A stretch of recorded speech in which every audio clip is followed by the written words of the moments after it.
அனைவருக்கும் வணக்கம்.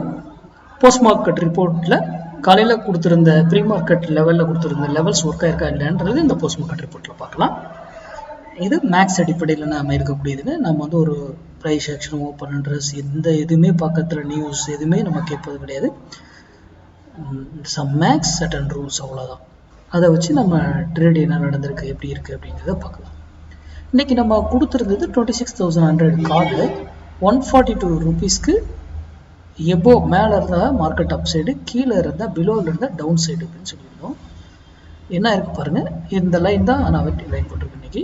அங்கேருந்து தான் 142க்கு மேலே போகல, கீழே இன்ட்டு. அப்போ மார்க்கெட்டு இங்கே இவர் கீழே இருக்கிறாருன்னும் போது மார்க்கெட் என்ன இருக்கும், ஃபால் ஆகிருக்கும்.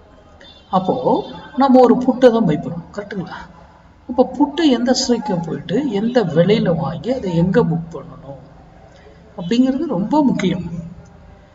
யூடியூப்பு இந்த இதில் யார் எதை சொன்னாலும் நம்பாதீங்க தயவு செய்து. முதல்ல நீங்கள் படித்து ஆராயுங்க, நீங்களே ப்ராக்டிஸ் பண்ணுங்கள் ஓனா.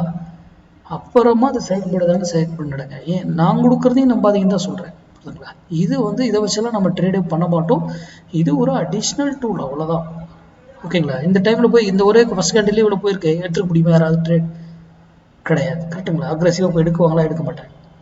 இப்போ எங்கே எடுத்துருக்கணும் என்ன எல்லாமே அந்த டைமிங் முதற்கொண்டு இருக்குது, இம்பார்ட்டன்ட் டைம்ஸ். ஓகேங்களா? அப்போது அதுக்கேற்றால போல் நம்ம ட்ரேட் பண்ணுவோம். இப்போ மார்க்கெட் இன்னைக்கு டவுன் ஆகிருக்கும். ஒரு வேளையில் வந்து திரும்பணும்னு சொல்லியிருப்பேன், ஆர் அதே டைரக்ஷன் வந்து மேலே போகணும், ஆர் அதே டைரக்ஷன் சொல்லியிருந்தேன். இன்னைக்கு அதே டைரக்ஷன் இன்னைக்கு. அவ்வளோதான். இவ்வளோதான் மார்க்கெட் நம்ம பார்க்குறது. சிம்பிள். நன்றி, வணக்கம், வாழ்க வளமுடன்.